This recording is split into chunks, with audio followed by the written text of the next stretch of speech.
కారుతో ఢీకొట్టి చంపిన lady constable. మధ్యప్రదేశ్లోని రాజ్గఢ్ జిల్లాలో దారుణం జరిగింది. సబ్ ఇన్స్పెక్టర్ హత్య సంచలనం సృష్టించింది. ఓ మహిళా కానిస్టేబుల్ తన ప్రేమికుడితో కలిసి తన కారుతో సబ్ ఇన్స్పెక్టర్ ను ఢీకొట్టి 30 మీటర్లు ఈడ్చుకెళ్లింది. నేషనల్ హైవేపై మహిళా కానిస్టేబుల్ ఈ హత్యకు పాల్పడింది. చనిపోయిన సబ్ ఇన్స్పెక్టర్ ను దీపాంకర్ గౌతమ్ గా గుర్తించారు. దీపాంకర్ రాజ్గఢ్ పోలీస్ లైన్ లో విధులు నిర్వహిస్తున్నారు. సబ్ ఇన్స్పెక్టర్ హత్యకు పాల్పడిన వారు మరెవరో కాదు, పచోర్ పోలీస్ స్టేషన్ లో విధులు నిర్వహిస్తున్న మహిళా కానిస్టేబుల్ పల్లవి సోలంకి, ఆమె ప్రియుడు కరణ్ ఠాకూర్.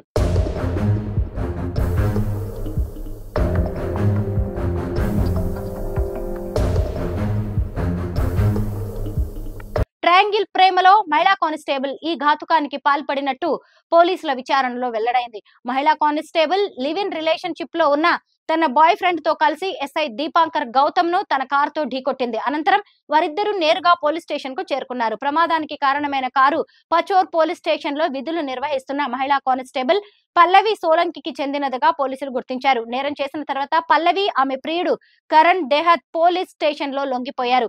పల్లవి, ఆమె బాయ్ ఫ్రెండ్ కరణ్ మొదట ఏదో ఒక సాకుతో నేషనల్ హైవేపై ఎస్ఐ దీపాంకర్ గౌతమ్ ను పిలిచారు. ఆపై అతను వెళ్లడానికి బైక్ పై కూర్చున్నప్పుడు బైక్ ను వెనక నుంచి కారుతో ఢీకొట్టారు.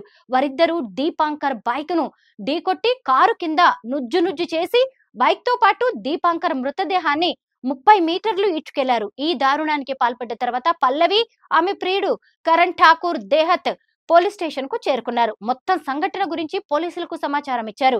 విషయం తెలుసుకున్న SP Aditya Mishra police station కు చేరుకున్నారు.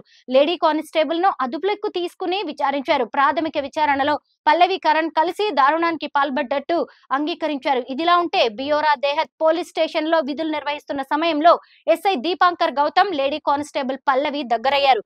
కానీ పల్లవి జీవితంలోకి కరణ్ అనూహ్యంగా ఎంట్రీ ఇచ్చాడు. ఆ తర్వాత ఆమె అతనితో లివ్ ఇన్ రిలేషన్ లో ఉంది. ఇది దీపాంకర్ కు అస్సలు నచ్చలేదు. దీంతో తమ సంబంధానికి అడ్డుగా మారుతున్న ఎస్ఐ దీపాంకర్ గౌతమ్ ను తొలగించేందుకు పల్లవి ప్లాన్ వేసినట్టు సమాచారం. ఈ విషయంపై స్పందించిన రాజ్గఢ్ ఎస్పీ ఆదిత్య మిశ్రా ఇది ప్రమాదం కాదని, హత్య అని స్పష్టం చేశారు.